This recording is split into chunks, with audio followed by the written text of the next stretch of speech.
Welcome to Studio-X. This is Studio-X.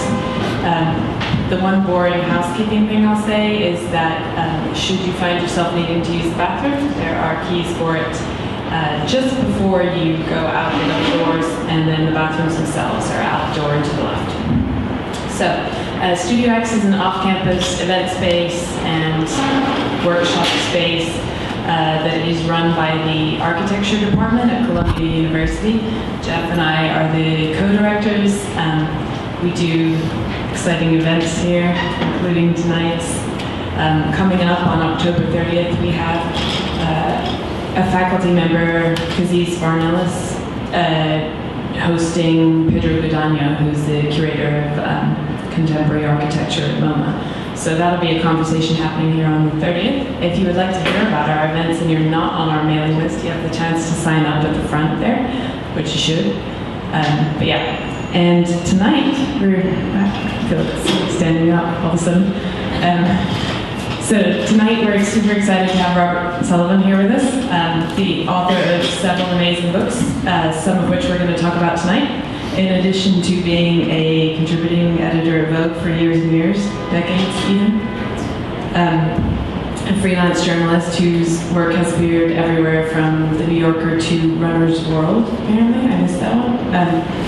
And he's written books on rats, Thoreau, the Meadowlands, which we visited this summer with Matt Coolidge, and this, I did some research. Apparently you started out planning to be a drummer. So that's the Bob Sullivan you don't know. So we're thrilled to have him here with us for one of our live interview events to mark the publication of his new book, My American Revolution, which we hope you will leave here the proud owner of a copy of, thanks to our friends at McNally Jackson. The format of the live interview is that Geoff and I get to ask 4 or 5 questions, and then we open it up to you guys, and if you have questions, then you get to jump in. If not, we probably keep talking. So think of questions, and then we get some wine. You can start ahead on that. We tend to wait until we're done, and have the chance to just buy a book, talk to Bob yourself, and then we're done. So I thought I would start with the question that is sort of the central premise of the whole book, which you have this statement saying war, like human settlement, is a function of geology, and the entire book sort of circles around New York City, and also the surrounding areas of New Jersey, and the ways in which their specific topography and the weather end up shaping the Revolutionary War. So I was curious if you could give some examples of topography or weather that we might, I guess, seasons, that we might be able to spot today even, and ways in which they shaped the war, or you came to understand they shaped the war. Well, thank you for mentioning that I wanted to be a drummer. Thank you so much.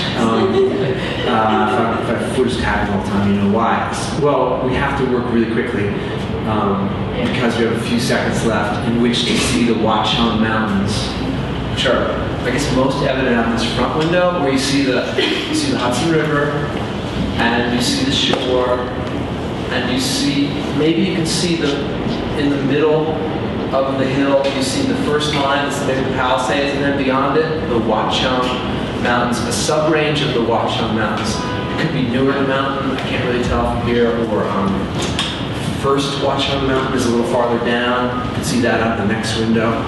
But this I mean, to me, it's the #1 answer to your question, because there's so many answers to your question, in every time of the year. I mean, it's almost too exciting to talk about. But these Watchung Mountains, a geologist from Lehigh University did a survey of geology and the ways in which it affected wars in the U.S., French-Indian War, Civil War, and so on. And when he talked about the Revolutionary War, he talked about this chunk of mountains that, nobody, I mean, if you stop people in Manhattan and say, excuse me, can you point me to the Watchung Mountains, which you can see all around Manhattan.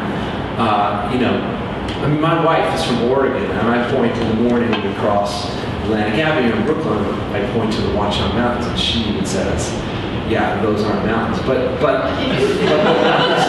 they're on the map, and if you do what I do, which is you hike into them, in full pack and everything, and do a 3-day sort of continental march re-emplacement, as I call it, not a reenactment. I never wore a wig. I never wore, partially because that costs a lot of big investment. But the mountains out here, and they run up to, they go up to Patterson, and you can actually see it. You can just see them out the office up here, the tip of them. At Patterson, there's something called Garrett Mountain. John Updike starts a book, a novel. I can't remember the name of it, but he starts it on that mountain in the 1800s, and then it goes back a bit. It's sort of a big, it's kind of a U-shape, backwards U, and those mountains basically at the beginning of the war, it kind of goes like this. So Boston, everybody knows Boston theoretically. We're in the game because of Boston. Liberty, freedom trails, liberty trails, bells. That's Philadelphia. Boston. It's all about Boston.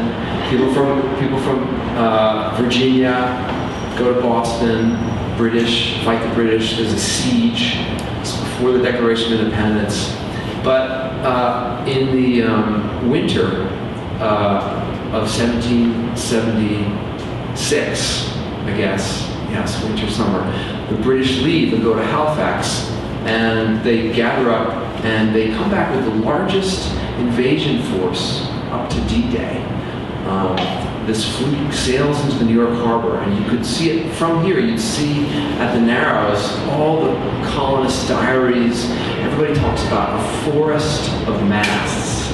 And I'm excited about that idea of forest of masts because the masts themselves in England, the trees were no longer tall enough. They cut them all to make masts. So they were often splicing together trees, it turns out, from northern Germany, or else predominantly they were getting tall trees from New England. So the fleet that came in was a forest, an American forest of masts, which is pretty interesting. But anyway, for me.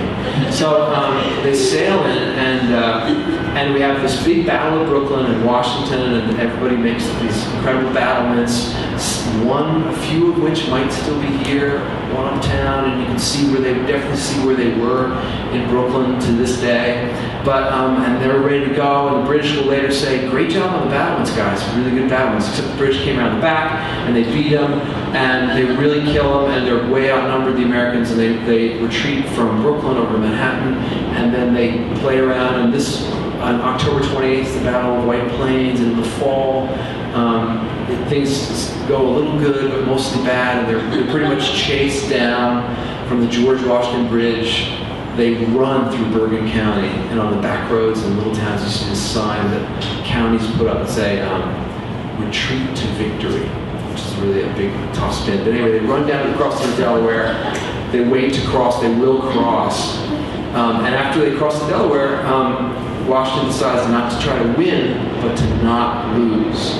And I'm, believe it or not, wrapping up and answering your question by saying that they went up in that winter into those mountains, and they went there repeatedly. And though there were battles off the coast of Georgia and in Canada and Saratoga and all over, predominantly the battles were all in this view, all out here, especially over there in the Meadowlands and beyond those hills. And these mountains, the British tried to go up into them a couple times, and they were fought back out of the mountains by a smaller number of troops. But those mountains were the whole thing. And so, and there were signal points along the mountains, which I could talk about for an hour, but I better give you another question. So, so those hills. And they're tough mountains, as we know, because they destroyed your back. Destroyed your back. Hopefully, all right. No? That back placed on Union Square, the big hospital there. I guess building on the topography is sort of is in the Americans' favor a lot of the time, it seems, and at least with the mountains. What about the weather? And the weather seems, and also the interesting thing I thought was so the topography is fairly fixed. It's a matter of controlling it then as a military strategy. But the weather is outside of everybody's control, and you start off with this. The book starts with an extended sort of look at a reenactment of Washington crossing the Delaware. Is it going to happen? And every year, it doesn't happen every year because not every year is the weather right for it. So I'm curious about then the role the weather played and that aspect, which is less predictable perhaps, but the seasons are still predictable. Yeah, well, I started in this book, I'm doing all these histories of historians who started with the revolution and collected histories of the revolution. There's an historian named DeVoe who was a butcher. It's just kind of a novice historian, and he wrote histories of the markets and the foods that came in seasonally, and this, so when you see the foods that come in seasonally, when he was writing in the early 1800s, he was talking about what would have come in the 1700s, and a lot of these things match up. But the weather, I wrote a history in the book of a weather historian, of America's first weather historian, who coincidentally might also be America's first TV weatherman. His name is Ludlam. He's also the only person to have a World War II battle named. He's the only meteorologist to have a World War II battle named after him. They waited in Italy to bomb. He kept saying, the weather's not going to clear, the weather's not going to clear. And finally did. They bombed on his call. But he grew up right there in those mountains, in the Watchung Mountains in Orange, New Jersey, which is, I think, in the next corridor. But so many amazing people. A lot of astronauts grew up in the Watchung Mountains. It gets nutty. And of course, Robert Smithson, who I talk about a lot, played around the Watchung Mountains as an artist. But anyway, this guy Ludlam does an amazing job of looking at the crossing of the Delaware, and they cross the Delaware, and talks about how the weather, of course, affected it, how the British and mostly the Germans, the Hessians, mercenaries, were facing into the winds. But right after the crossing, it looks like they did a good job, but now the British are coming to get them, and they're stuck on a swamp in Trenton. They're stuck on a hill over a swamp. They're trapped. But the way, and all the history books talk about the providential, this, or the fog in the harbor that providentially changed.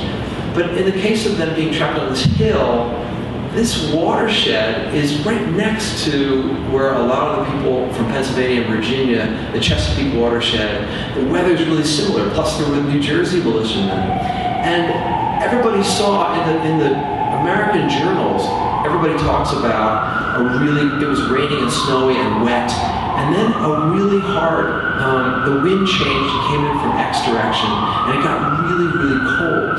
And if you live there, as I say, I'm finishing out my first half century this year. So as you know, when you see that wind, it gets really cold. And they all said, it's going to freeze tonight. This road here is going to be frozen. We're going to go around. And so it's less about sort of God coming in to say, okay, we're not that way, but more about, God in the details or something. So they make these really mundane readings that are, really mundane. And then they go around the British and they beat them on this field that was bespangled with hoarfrost, as the soldier describes it. And if you go there after a freeze, you can see the bespangled hoarfrost. But there's this idea that you wouldn't do a reenactment, that you do a reemplacement. So you go in the time of the season of the weather, and that's because and really, as I was saying before, this book is my take on the Georgics, which is Virgil's farm manual, and people Greek. Classical scholars have debated what the Georgics is. Could it just be a book that celebrates the seasons and talks about when birds do this and when when the cows do this and when the waters do this? Could it be so mundane, or is it about more? But Thoreau became obsessed with this, and this idea of a calendar of your town was his last big task. When do blooms happen in Concord? When do rivers come to this level? And to do it for years. And so really, this is the idea that can you get, and Thoreau went to Walden on the 4th of July. He was obsessed with the revolution. So his own personal revolution. Can we each have our own personal revolution? And what do we see about time and history in the seasons, in the tides, in the weather? So true is the answer. I'm interested in the kind of coincidental publishing of another book now that just came out called New York at War, which is by an historian named Stephen Jaffe. And at the risk of almost asking you about someone else's work, which I'll try to avoid, I guess what is interesting is that what that book does is it tells the story of it's kind of a military history of New York City, and it talks about everything from the very first encounters with the indigenous population, moving all the way up to why Wall Street is called Wall Street. It's named after a defensive wall. It's interestingly was funded by, it's the first debt-financed urban infrastructure in North America, which is interesting prehistory to Wall Street. And it goes all the way up to the Cold War, it goes to the Civil War, etc. But I mention that because it seems interesting that it's like one of the myths of American popular culture is that we have not been visited by warfare. That war happened in Europe during World War II, or it happened on the rim of the Pacific during World War II, or for that matter World War I, etc. But in fact, actually, our nation, our landscape is steeped in war. There's war everywhere, from the French Indian War to another book I'm reading now, which is about military invasions of the Everglades in order to drive the Seminole out of the swamp. Which had interesting cultural resonances with the Vietnam War, et cetera, et cetera. So I guess I'm just curious about this. Do you think there's kind of a zeitgeist that is leading people like yourself or Stephen Jaffe to be interested now in kind of post 9/11 conflict landscape of New York? Or what is it that how is it that we've so successfully forgotten the military history of our cities? And then also what leads you to try to excavate that, I guess, for today's audience? Yeah. I mean, there's a lot to respond to there. Because I've always been amazed that people think that there's this sort of bucolic, oh yeah, we would never be attacked here. And again, just in walking from that hike from the crossing of the Delaware, the Battle of Trenton, and walking the 3 days into the Watchung Mountains over here, you walk along canals where they would bring through submarines during World War II to counteract German invasion plans. There were all kinds of, there were torpedoes and submarines and all kinds of things here in World War II too. And I'll try to end on another hill note in terms of battlement and war. But I guess, and the history of conflicts with Native Americans. There's a horrible massacre in Jersey City. There's a horrible massacre, once in New Amsterdam out there. There's another massacre up by the Anglo people put on Native Americans up north too. The same thing happens around Massachusetts. Concord is named for this peaceful.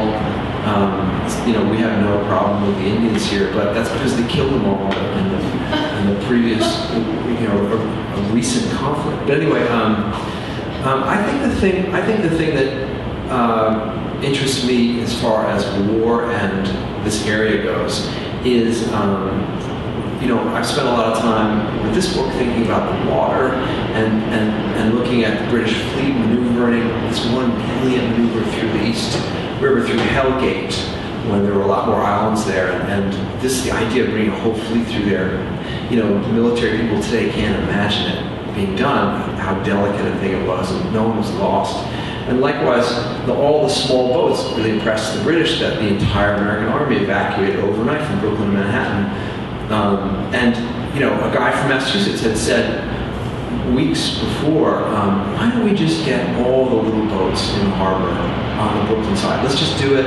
Let's just be safe. That's kind of buried, it's all, once again, it's Providence, fog, but everybody was thinking about this. And when I went down to a boathouse where they build 18th century boats today with young people and all kinds of people. I went down and I said, hey, did you guys ever think about the evacuation? And of course, everybody comes running over to the charts and says, yeah, it would not have been the way they said in history books. It would have been this way because the tide doesn't go straight. There's all sorts of ebbs and flows. And as you know, the harbor is the harbor is not low tide, high tide. The harbor is a million tides and flows and ebbs. This harbor is, talk about art projects. It's beautiful. And in fact, the artist Marie Lorenz has this kind of, if you go to her webpage, she has this great tide chart that shows how the tide is moving at any given moment. It's kind of beautiful. But anyway, I guess the thing about war and New York, you probably heard the harbor referred to as the sixth borough, or the largest public space in the city. And some of the people who were at this boathouse I'm talking about, they had this one guy in particular, Mike Davis. He'd been an archaeologist and he'd gone to Istanbul, and he'd see all these boats in the river, and he said, why don't we have boats in the river in New York? And he came back and he's worked very hard, and out of what he did, floating the Apple, and he did with other people obviously, but floating the Apple has helped set up boathouses in Long Island City. But when you're out on the water, and you know this from being in the Meadowlands, the water here is some kind of war. I think it wasn't that far. It was fairly close to 9/11. It was just after 9/11. It was with an artist. We were just minding our own business, putting up we were given permission to put up a mirror cube. We were putting it up in the middle of underneath the Brooklyn Bridge, kind of in the cove there. And next thing you know, we had big time machine guns on the Coast Guard boats at us, circling us. It's like, what do I do with my canoe paddle? I don't want to make the wrong move here. but this is kind of it. It's like the water is either war, you're either a terrorist or you're in danger, and they think you're going to drown, so we got to take you in. So the water is kind of this weird war zone when it really should be accessible to people. And people say, oh, it goes too fast, it's all too dangerous. And again, with my father, so in the 30s, there would have been a ton of boathouses which closed down because the water quality was bad. Well, guess what? And the Clean Water Act really made a difference. Government made a difference. And the water is a swimming quality in New York Harbor. You don't want to swim right after a big storm next to the sewer outflow, but it's totally federal regulated harbor. You can swim in the harbor. So I guess to me, I think about why are you considered to be at war somehow, either with danger or you're a terrorist if you're in the water. And I swear the last thing I'll say on this one is that on those hills, when I went to try to do my own reenactment, I used a mirror on those hills in the morning when the sun's coming this way, and I signaled back to my daughter at her school in Brooklyn. So this is an 18-mile signal. And I do it with mirrors, and I did it because Washington had designed with General Sterling these sort of giant pyramids that had wood in them and kindling, and you lit them. If there were British troop movements in and around the New York area, they saw them from the watchdogs, you lit them, and the militias knew something was happening, and there were several of them. And today there are some plaques there that mark where these were. When I was trying to figure out where to do this, much harder than you would think. It's really hard to signal 18 miles. At first I tried to do it with my wife, and I tried to do it with some friends, and everybody kind of lost interest. So I got my landlord on the roof for a while, and the seasons were, winter was going away and spring was coming, and there were going to be leaves on the trees. It's going to be really hard to signal. But while I'm looking for a place still, I did the history of these places, and first they are Washington signal points, and surely they have been signal points for whoever lived there for eons. But then they become, and when you're up there, it's the amphitheater to the city. It's the amphitheater to the whole harbor. But those signal points became, in the 50s, almost to a note, almost to a GPS note, anti-Soviet bomber missile sites. So the Army put batteries of men there with guns to shoot down Soviet missiles, almost to a precise note. There's one in Watchung that they move around next to Summit, New Jersey, and the people protest, and you can watch, reading the clips, you can see them moving it close, and they get to Washington signal site. It's kind of amazing. And then at last, when I found a couple spots, these sites that had been Washington signal points, that had been anti-Soviet missile defense batteries, those very same sites become 9/11 memorials. And now they have no site of the missiles, no site of George Washington and the troops, but they're memorials to 9/11, because these are the spots that people in the towns all along the hill came to see the towers as they went down. And later people would memorialize who died from their town in the towers at those sites. So this strategy of the landscape, I read a clip about Syria the other day, and the guy was saying, we got up on the hill to see who was coming. And so the strategy of the landscape can be for all kinds of reasons. But probably 9/11 has something to do with it. So true. So I was curious about, I think it's interesting. I didn't know that you called your own technique reemplacement, but in the book there are like 99 flavors of reenactment. There are people doing sort of straight reenactment, I guess you would say, the kind that you do buy a wig for. And then there are other people doing it in a much more, in a way that ties to today's politics, or is attempting to open up the harbor to people, or is attempting to kind of work with disenfranchised youth, or is there are all kinds of reenactments going on, and I feel like you've probably met every single reenactor in the area for your book. They all kind of pop up, but then your own personal strategy seems to be a little different. It involves missing the bus, and having to go back and buy a sleeping mat, and so I was just kind of curious about what the difference between reenactment and reemplacement is, and then also how, and in terms of sort of accessing history or whatever, and then also how signage fits into all of this too. Well, like you were saying, these places along the route have retreat to victory signs, and then there's one particular spot that's marked by where they did the survey, where they established the geodesic marker that got removed when they got removed. The original one, the very first one that was in the Washington Mountains. Sorry, Washington Mountains is our sponsor tonight, obviously. Signage even in when you're looking around, you're trying to figure out where to go, and then you see, all these towns have a road that's Prospect Road, or I was with somebody last night from Arlington Heights outside Chicago, and I said, well, are there heights there? And they said, well, no, not really. It's all heights, and I remember kind of driving through and seeing fireworks in Chicago from that area. And the most mundane signage, and then that kind of the plaque signage, this on this site. And again, Robert's on a Trader Joe's. On a Trader Joe's. Yeah, the plaques on Trader Joe's. Wow. Yeah, I forget about how I find that really demoralizing somehow. But there's a Trader Joe's that is in an old bank called Independence Bank in Brooklyn, and it's on the site where George Washington theoretically looked back at the Battle of Brooklyn and saw these men dying. And now it's a Trader Joe's, and people wear Hawaiian shirts. And the great thing for me, the sort of subtext of that is, and this is outside of the landscape, I suppose, but importation of cheap goods, the economics of the revolution and sort of boycotting imported goods, those were the first things we tried to do to separate ourselves. And it was tough for Washington because he was, a real clothes guy. And as soon as a boycott would end, he would order all this very fine stuff from England.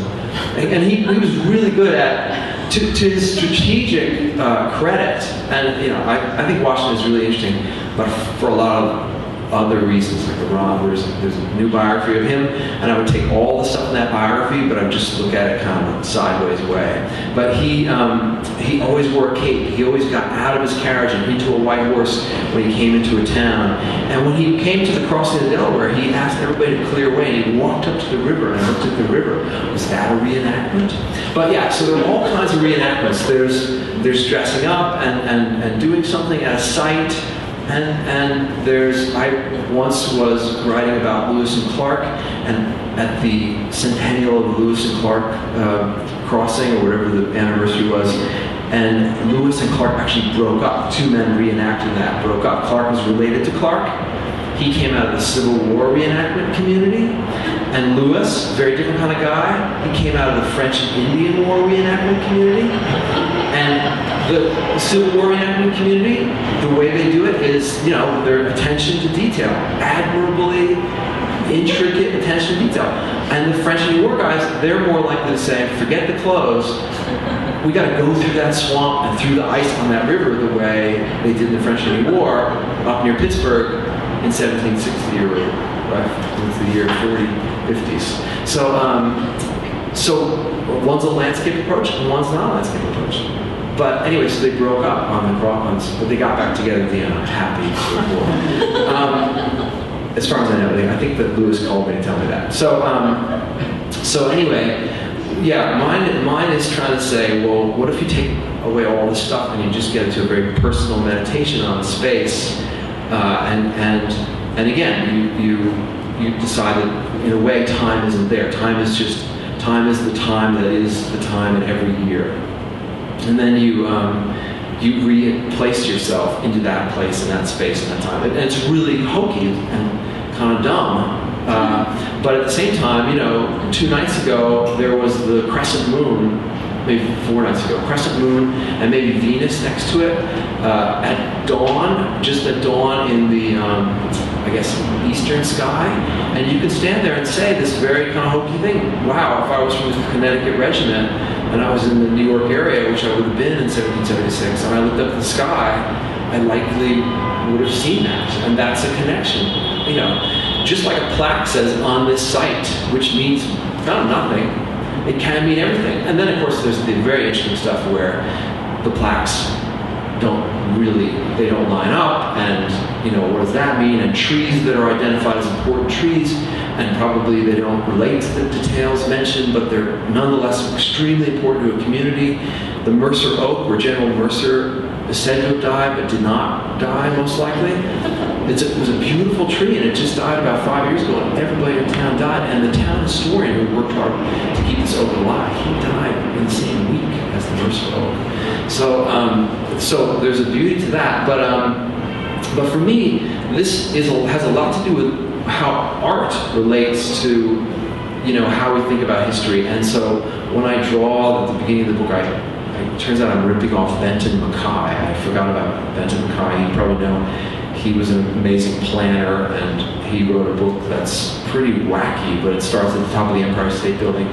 And he says you have to go forward, you have to learn how to see ahead as a planner. But anyway, in my version, I'm doing Virgil's Shield of Achilles. Virgil describes the Shield of Achilles at great length. And each battle that Achilles fights in is in the shield. And so I see here all the battles in the shield. And I have the map, the appropriate map. But the point being that that is a piece of art. And there are poems, and that Virgil writes a poem about that piece of art. And then Frank O'Hara writes a poem about Larry Rivers' painting, Washington crossing the Delaware. And there's, on Chapman's Hope, there's poems by many poets about Virgil's poems. So there's ekphrasis is the term. One piece of art describes another. So how can I describe the interaction in the art that we live in? And that's why it's great that Smithson lives in this context. And I didn't even know. I was a newspaper reporter in his territory, and like many people, I was taking the same bus that he takes in his famous paper, The Monuments of Passaic, his famous essay, I was taking the same damn bus as him and thinking, I have to write a book about this. This view is incredible when you ride this bus. And then I would read the paragraph later, and if he read it, he would have a good legal case against me. Except that I was copying Joseph Mitchell, who turns out was copying the first paragraph from Moby Dick. So it's this excellent kind of, archaeology of written perceptions. And so a reenactment is a kind of ritual, and ritual is like art. And rituals and art are the ways we connect with time and say, oh geez, a lot of people have come before us. How am I going to go forward? So false. No, true. Definitely true. Get the map, yeah.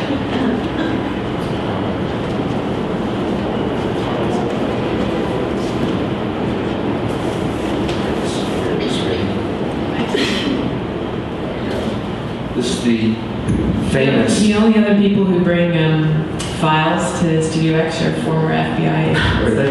Well, You and former FBI I hope to agents. be a former FBI. When I moved into the house I live in now, the neighbor thought I was an FBI guy for a while. I didn't have a beard, so. All right. Yeah, I got one side, I got one side, so I'll just show you. This is the shield of Achilles slash.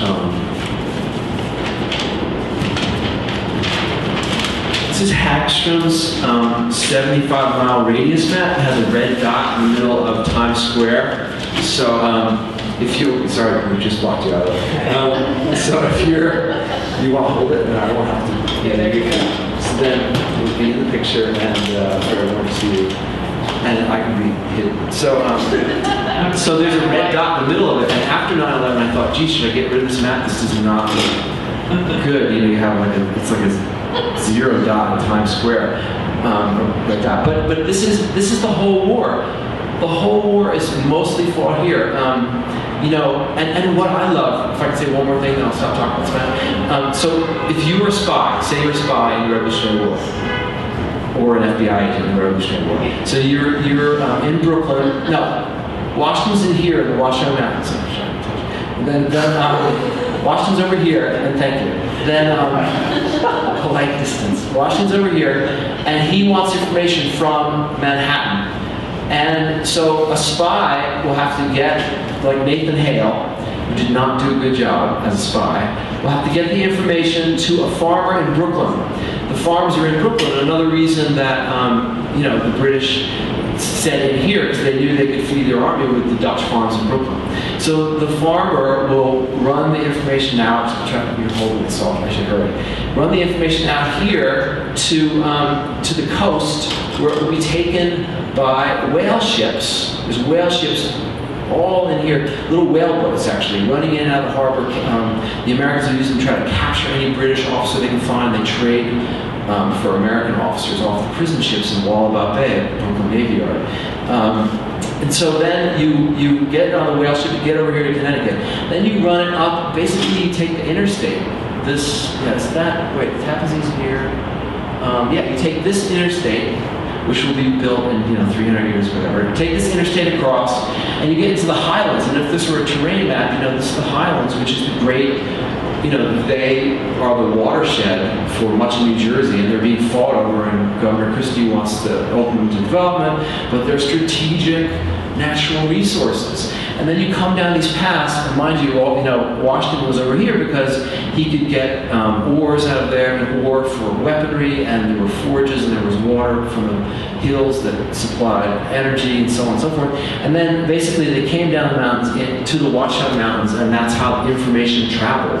But that route is so important to us today as far as the ecology, and this is the estuary. The estuary is the war. It is Achilles' shield. It is a bad version of The prison ships are actually an interesting. Ships are crazy. I know. Tell everyone about the prison. Prison ships are in Wallabout Bay. After the Battle of Brooklyn, they put all the people they captured in the prison ships, and more people will die on the prison ships in Brooklyn than in the entire Revolutionary War. That are killed in all the battles in the war.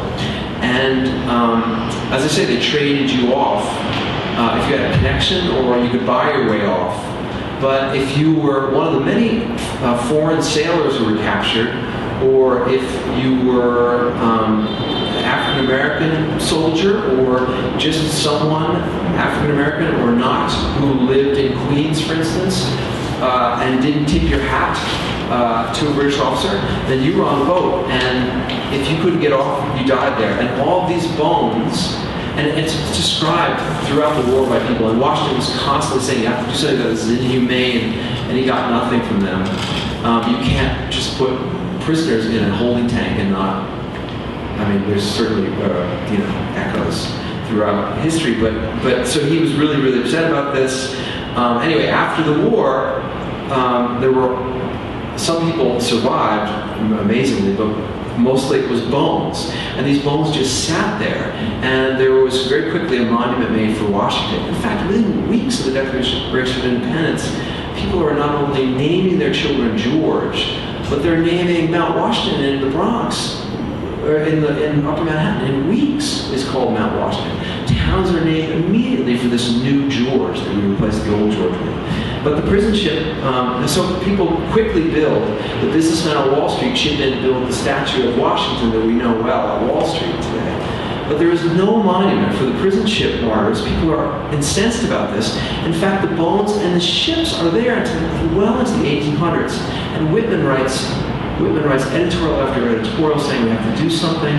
Finally, the architect, Stanford White, builds a memorial, and so it opens in the early 1900s. Yeah, so it would be Stanford White would be early 1900s. In Fort Greene, where they take the bones and inter them, and they're there today. But you can talk to people in Brooklyn who will tell you that the bones have been washed up for years and years and years. And it's just the way people say, oh, there's oysters in the harbor. There are wild oysters. Somebody spotted oysters the other day. But if you go and talk to people who've lived around the Navy Yard for years and years, they'll say there've been wild oysters in there forever. You know, they've been there forever. And I think that's the biggest thing about this. It kind of can seem like a joke, like, oh, I saw where the past was in the harbor. But I actually wrote a piece a while ago, and I was calling it The Revenge of the Meadowlands. And it was about how now everybody's getting that the harbor never went away. The estuary and its bones are still there. And there's a new book coming out about this guy Randall who did the grid in Manhattan. And there's studies in addition to Manhattan. And Manhattan's great. And I reviewed it for the Times. They weren't going to review it. And it's terrific. But this idea of the past was here and the streams are now in sewers. No. This other book looks at a lot of stuff, a lot of new surveying and so forth, that points out that what's really amazing is that the greater percentage of stuff is still here. The landscape is mostly like it was, not mostly like it wasn't. It's mostly like it was, not mostly different. That's hard. Especially on the west side and the upper east side. But so this is the great thing that we're noticing, is that it really is here. Yeah, we're actually hoping to get the author of the forthcoming grid book to speak here at Studio-X. So that'll be pretty good. I just have one last question before maybe we can look at the books of the books. But it's more of a kind of overarching methodological question just about your books in general. I think it's interesting. I guess there's one of the reasons why I enjoy reading your books so much is one of the reasons why I don't enjoy kind of academic lecture series about architecture and cities and that kind of thing.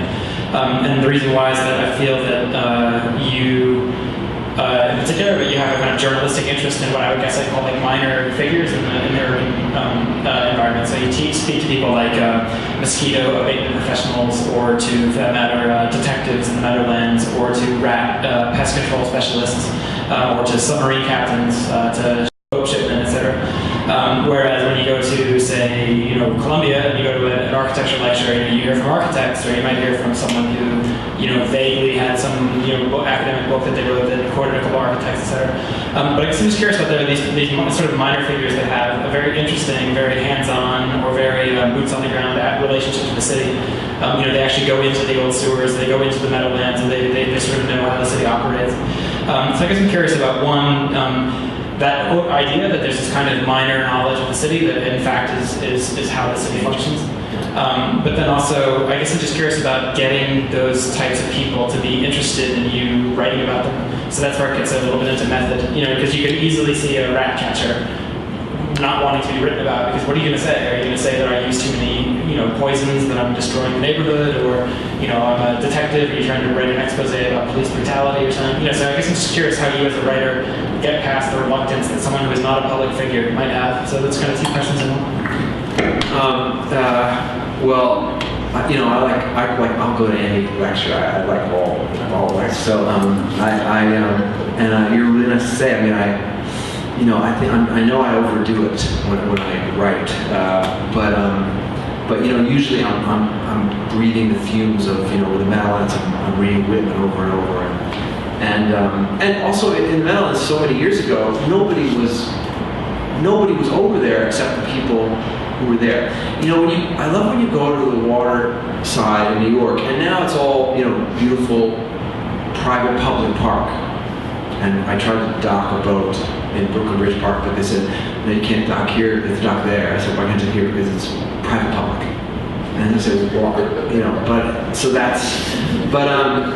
but it used to be that you went, and still when you go to places that aren't so private public yet, you see people, somebody standing there fishing, you see somebody, and that's somebody who's meditating on the landscape with no thesis in mind, they're just there because the fish are there, because they like to go sit there. I love when you see a plastic chair. I saw one recently out at Marine Park. A plastic chair and a bunch of reeds and just a plastic chair. And somebody's just sitting there. And I was at the University of Pennsylvania the other day, and I was talking to landscape architects there, and it was great. And we were talking about ecology and the strategies of landscapes, and I was just thinking how hard their job is to go into a site and say, I am now going to understand this site, and I am going to prescribe something that's going to open you up or help you. Completely noble, excellent, must-have job. We need this job. We need people to do this. But it's so hard. And how do you see who's seeing it? How do you understand? So I can't really answer that question. Except you just kind of look around, and I take a big gulp because I hate when people ask that question. I hate it so much. I still hate it. I'm almost 50 years old, and I can't stand it. My son's dating a really nice person who's really smart, and she's a reporter, and she's saying, you have to go up and call you. I'm like, oh my God, I'd like to say it gets easier. Oh, don't worry, it'll get easier.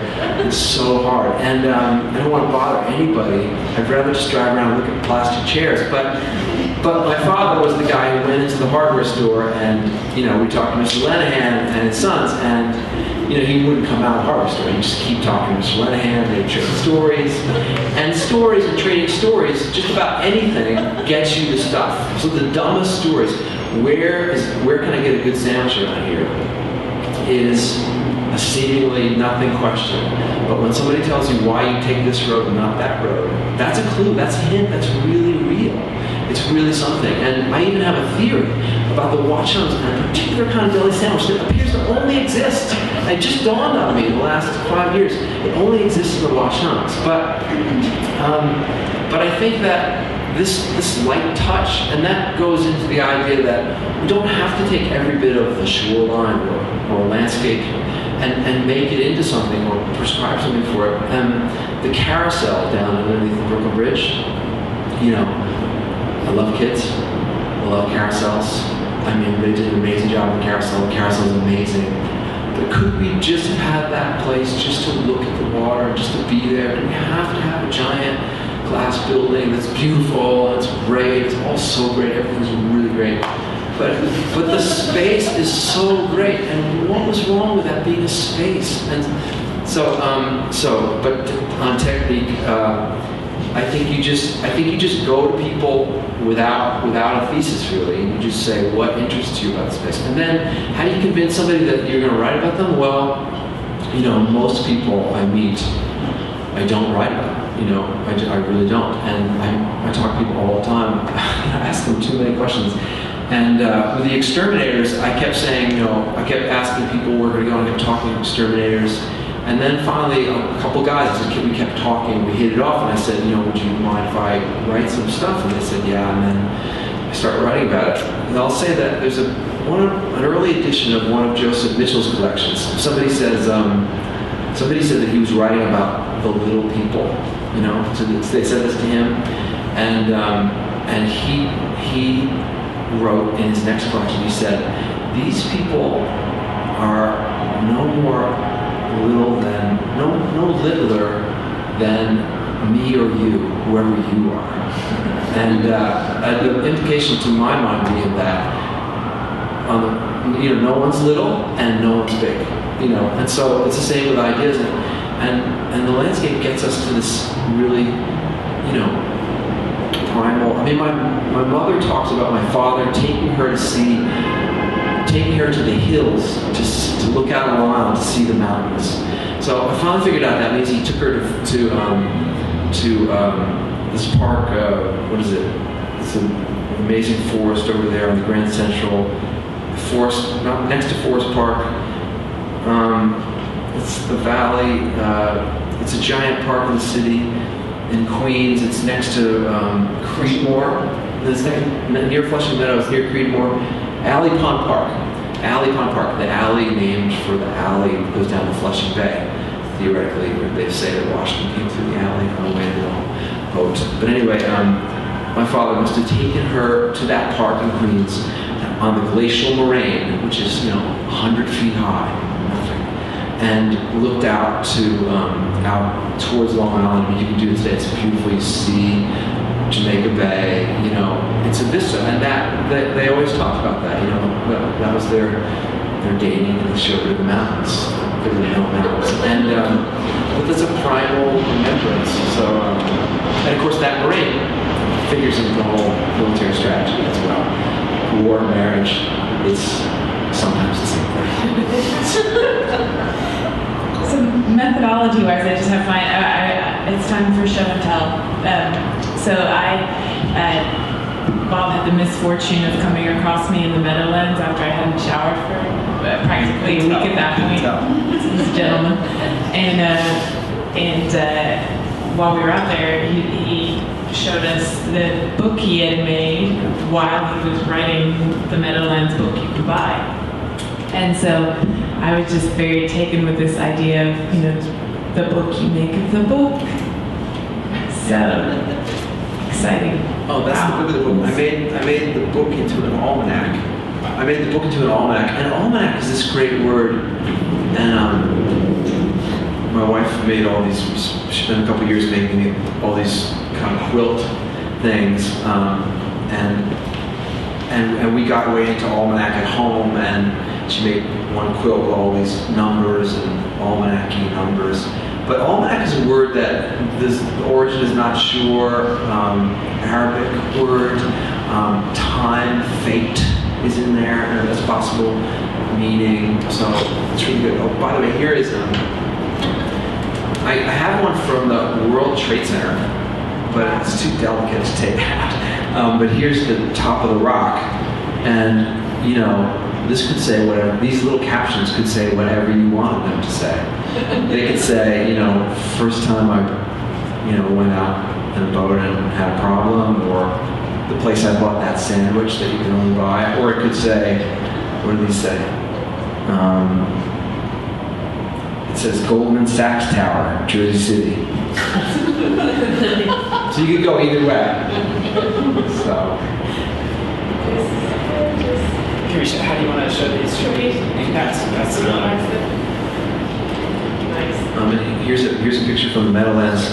This is why it fascinated me at that time. I mean, now it says creek danger on the sign, which I thought was, wow, why do they think creeks are bad? And of course it has all this toxic history. But now, this creek is restored wetlands in Secaucus. So, and then I'll stop after this.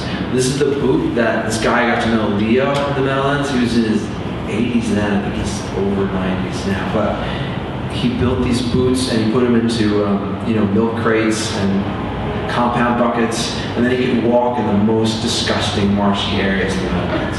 And he took me. Can I say one more thing about Leo? He calls me up. He's trying to find treasure all the time, treasure, and he's also trying in the Meadowlands. He thinks that pirates bury treasure, and there's always stories about pirates in the Meadowlands, for real stories, whether the treasure's true or not. But anyway, the other thing about the Meadowlands is that Washington is running from the British there, and Leo thinks he found a wall, a stone wall, where Washington fought and held back the British.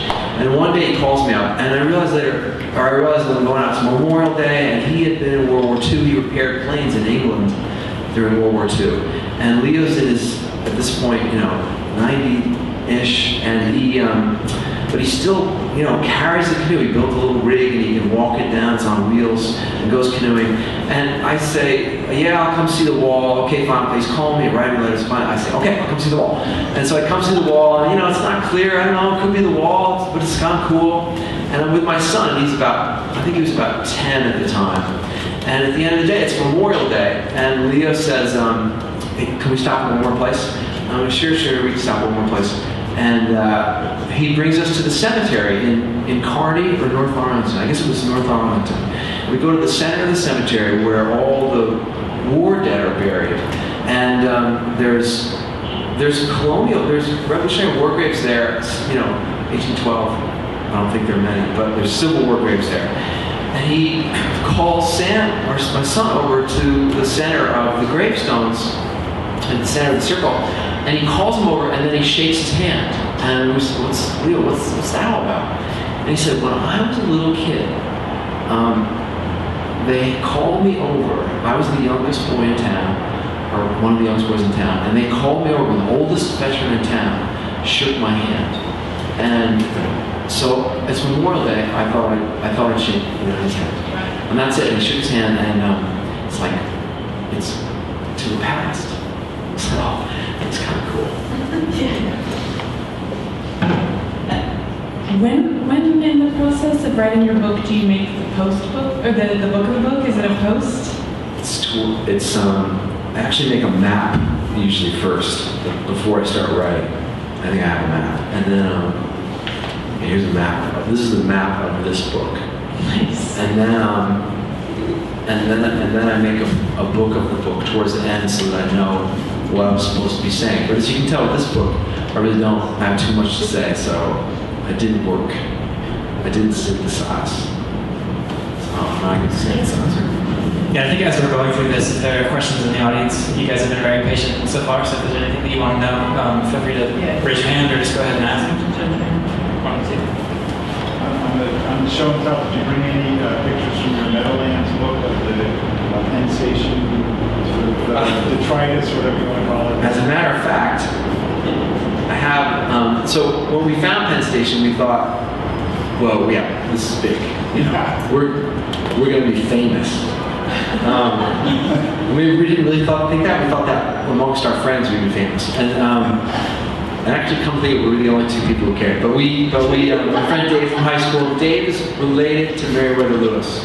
His family's related, so that was like the adventure spirit. But when we found it, we thought, well, we better prove that we found it. We discovered it. So I went to a notary public to get him to verify the photos. And so I have these photos here. Can I here? So here's the notarized. This mic thing has me. Yeah, you might want to grab it. Burst to the song.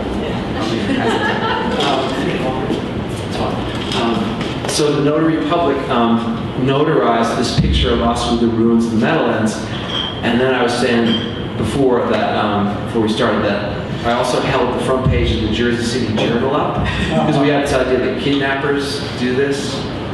But that idea starts to fall apart. I was saying, what if I got an old back copy of the paper and I kidnapped Penn Station and wouldn't have screwed the dates or something? I don't know. So yeah. But this is also a really cool map. Well, see, these maps, I have all these USGS maps that I used for the Meadowlands and then used for this book. This book was kind of a do-over.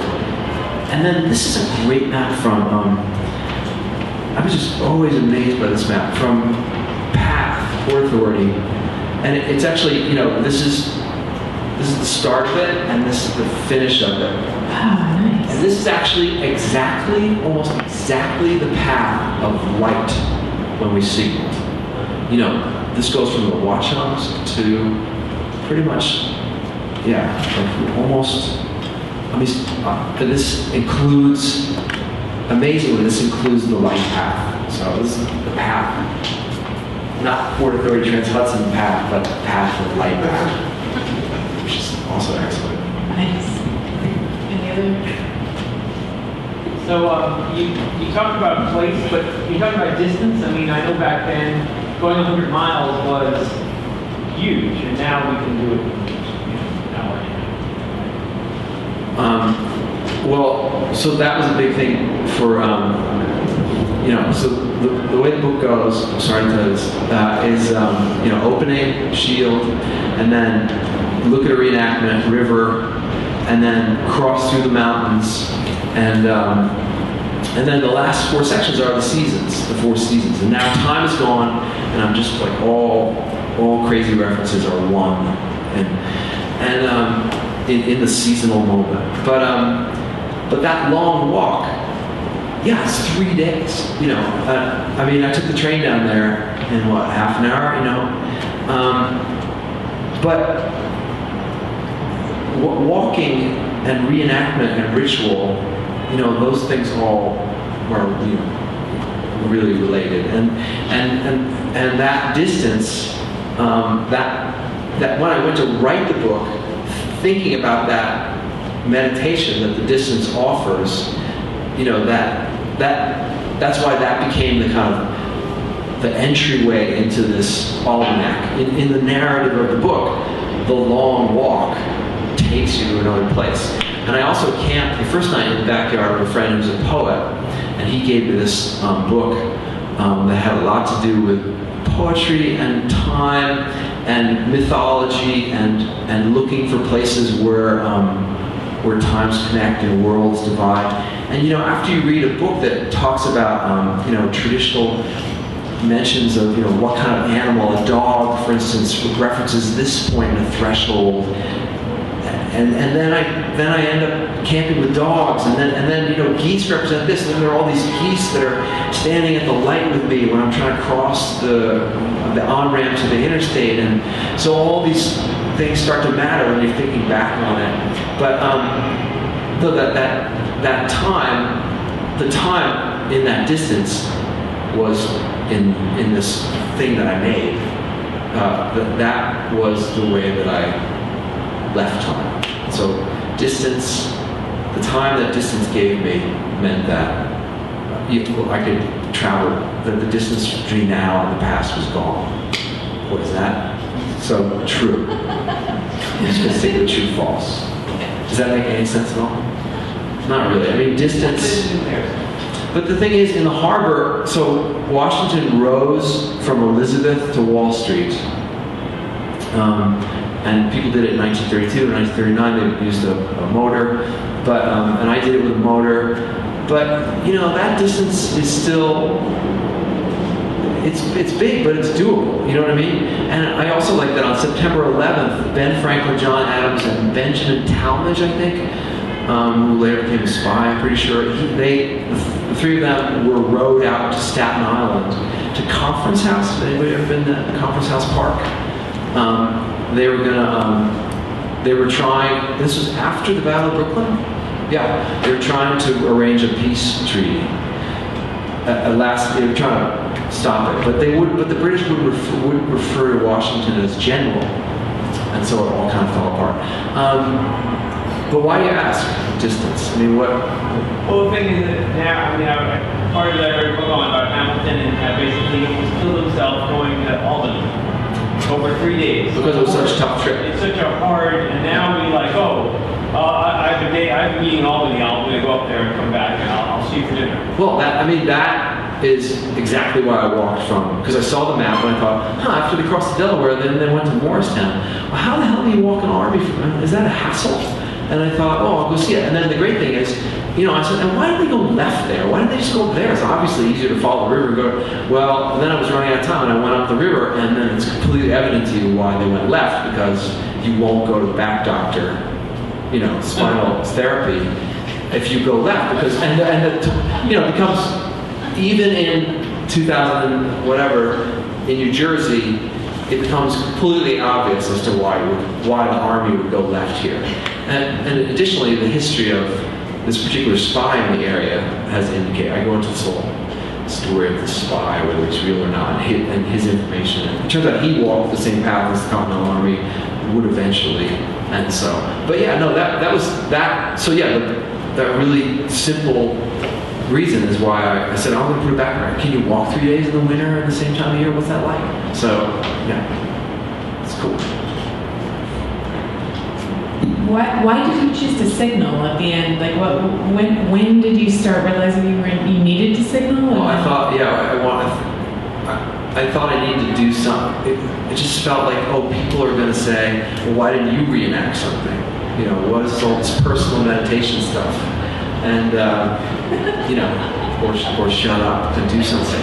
And so I thought I could build these, the fire thing was out because I'd be arrested. And that's, most days I try not to get arrested. So that was out. And then I just looked into ranch lights. If you're on a ranch in Wyoming or Montana, you buy these giant lights I thought about that, but I didn't have a car, so I didn't know how to charge it and all. So that was out. And then I thought, mirrors, wow, I started reading the coastal surveys and what people did with, what the first surveyors did with lights to signal to each other. And there are these beautiful, NOAA, the National Oceanic Atmospheric Observatory, they have the pencil sketches. I have one at the end of the book, pencil sketches that surveyors took when Jefferson said we have to map our coastline. Geodetic markers that are still referenced today. And in fact, last night in Mystic, Connecticut, I met a submariner who was a navigator on a nuclear submarine, and he said, he said, when we come up in different areas, we use different navigation depending on the seasons. And anyway, this was simple, cost-effective. My wife gave me a little Cub Scout thing, and then a friend gave me a slightly larger one, but I could do it with a small one just fine. And then there's this other idea that when you're looking across water, refraction works in such a way that you can actually see past the curve of the Earth. A mariner can see a boat past the curve. So that becomes hugely, it's a metaphor. And so the idea of seeing somebody after they've left, after they've gone, wow, that's amazing. And so now all of a sudden it becomes, when you're thinking about it, becomes a communication to another time. So when you're sitting up there and finally you've got your daughter involved in this, and it was a bad idea because we took this to her school. I thought her school's up a couple floors. We go to the school. This will finally. I figured it out. Don't worry. I'm saying to her, I figured it out. This one's gonna work. It's never worked. This one's gonna work. Now I've called her out of class. So I'm not a good leader like Washington. It turns out I'm a bad leader. I took her out of class, and now she's gonna be with all her friends, and she's in middle school, and they're in the room, and they're looking for your father on a mountain with a mirror. And if it goes wrong, well, that's not gonna be good. It's just not gonna be good. And I didn't even think about that. Not good. And it could be scarred for life. So anyway. But then I hear everybody screaming in the class, and they see this light, and they're screaming, and everybody's really happy. Yeah, I can see it. And anyway, when you're up there in the mountains, and you suddenly realize you're in the path for, JFK and LaGuardia and Newark, and then you're thinking you're going to be arrested or gunned down. When you're doing this, you can't see anything or hear anything. It's totally silent until you call on the phone to see if it worked. And you don't see light, you don't see anything. You just go like this, and you're just this, you're in this huge city, looks so cool. As you know, it looks like Oz. And you're just the speck, and you're nothing. And you're just signaling to your daughter, and you can't see it. And that kind of sums it all up right there. Like you don't know. You're from the past. You're like, she's moving on. It's amazing. So yeah, I got out alive, and it was cool. So I haven't read the book yet, and this is sort of a very obvious question. You don't need to read it now. You're done. That's it. Yeah. So has it led you, if it's still your Penn experience led you to, where is it leading to you to? Have you got a new book that you've got to do, or what's next? Yeah, well, I'm trying to write about a Civil War photographer who photographed with Matthew Brady, and he went out west, photographed the West, and I'm trying to, and he's loved by contemporary photographers. And maybe 20 years ago, my wife was working, she's a photographer, she was working in a photo gallery, and I used to meet all these photographers, really successful, big, whatever you want to say, photographers, and they, or minor, not minor, whatever. And so, I'd just bring up this guy, and they'd all be like, wow, he's amazing. And I have this idea that his photographs of all this death and the war, and then to go out west and give us these images of the West after everything he'd seen. And further, he appears to, I've just been reading a whole bunch about the Irish famine, and he came out of the famine. And to come from that, which, unimaginable, scenes of death, and then to come to New York and live in Staten Island, fall with Brady, learn how to photograph, and then go to the Civil War and photograph incredible carnage. I mean, he'd see his unit, you guys he knew in his unit who were immigrants, new immigrants who were drafted or went to war, and then there'd be a photograph of them before the battle, and then all of them dead after the battle. And to carry that, and then to go out west and take these mesmerizingly beautiful photographs, and we know nothing about the guy. And there's very little. He wrote very little down, so it's really. I'm trying to think about how he is reading the landscape, and he's with this famous at the time geologist who's trying to prove this theory about how the Earth is made, and there's a big fight in geology, cataclysmic versus Earth movements. And so this guy, this photographer knows this and picks this up and reads this and sees this and exhibits this in his photographs. But he also exhibits other things about territory and rule. Who rules the land? He throws down a ruler in the photograph underneath an inscription on a Spanish monument that says who ruled when, and it's part of a military survey that's about ruling. I mean, the guy's really interesting, and you can really definitively say nothing about him. Nothing. You can't say anything about him. So It makes him perfect for. because I have so little to say.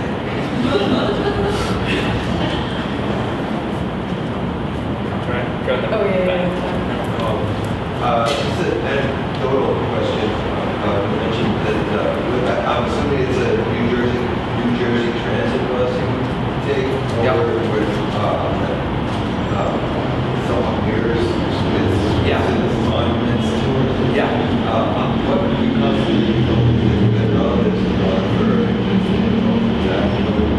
Which bus line it is? Well, it says it. I meant to bring his tonight. It says it in the first paragraph of the Monuments of Passaic, but it's the bus to Passaic. Leaves from the Port Authority, and I don't remember the number now, but it's the bus to Passaic, and it crosses the bridge from Wallington. Oh, so the one you mentioned in the book is still running. Yeah. So you should do that. And then, have you been to the Great Falls? Have you been to the Great Falls? Patterson, yes. Well, a long time ago. Yeah. I grew up in that area, so. And that's a big thing for Smithson, for Smithson's mother's doctor who delivered Smithson, who is William Carlos Williams. That's a big thing for him because he wrote Passaic.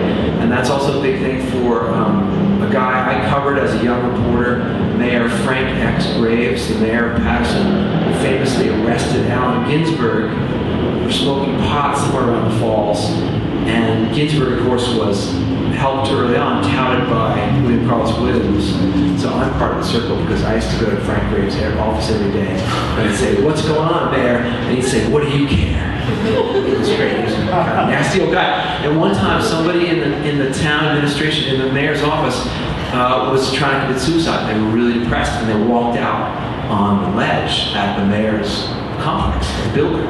And the mayor went out to take care of this. And he went out and he talked him in off the ledge. And when he got him inside, he said, "You're fired." He fired him for causing such a big commotion. Yeah. No climbing up windows. Do you have another?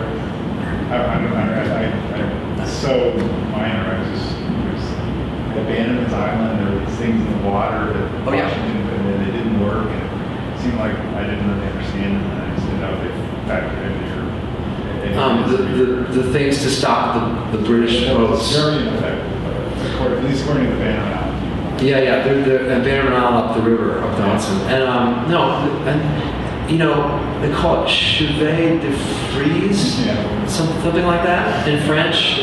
So as soon as you get French cartographers involved, the thing for tonight was by a French cartographer, a beautiful map for tonight.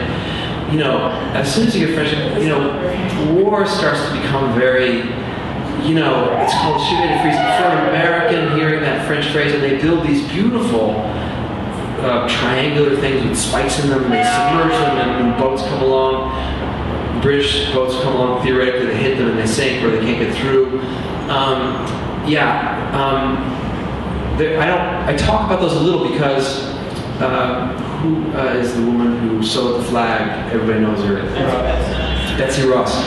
Who, we know everything about her. We know that she was married to 3 men. We know that, one of them was in a prison in Ireland and starved to death. We know that another one was in this battle of the kegs, where they put explosives down the Delaware, and she bandaged young boys who were hurt by these explosives on the American side. We know that she worked in these factories of upholstery where they made these incredible, intricate luxury items. But we do not know. We have never known. We know there's never been any evidence, even amongst her family, that she sewed the flag of Washington.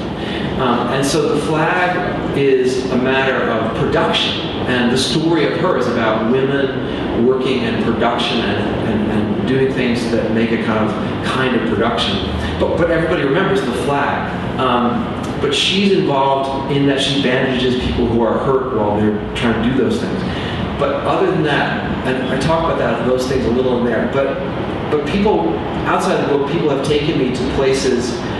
There's a place underneath the George Washington Bridge down by the Little Red Lighthouse. There's hooks in the rocks, and they think that maybe those were where they did put chains and ropes and things across the rivers. And there's a chain at West Point, famously, and they didn't work.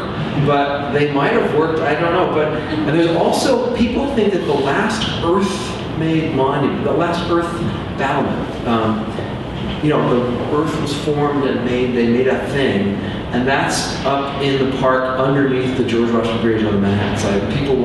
There are people who lead tours and they'll take you to that, and they think that it might be the last sort of made thing. But so yeah, just mention it. It's not minor. It's not minor. Well, thanks. Thank you so much. That was terrific.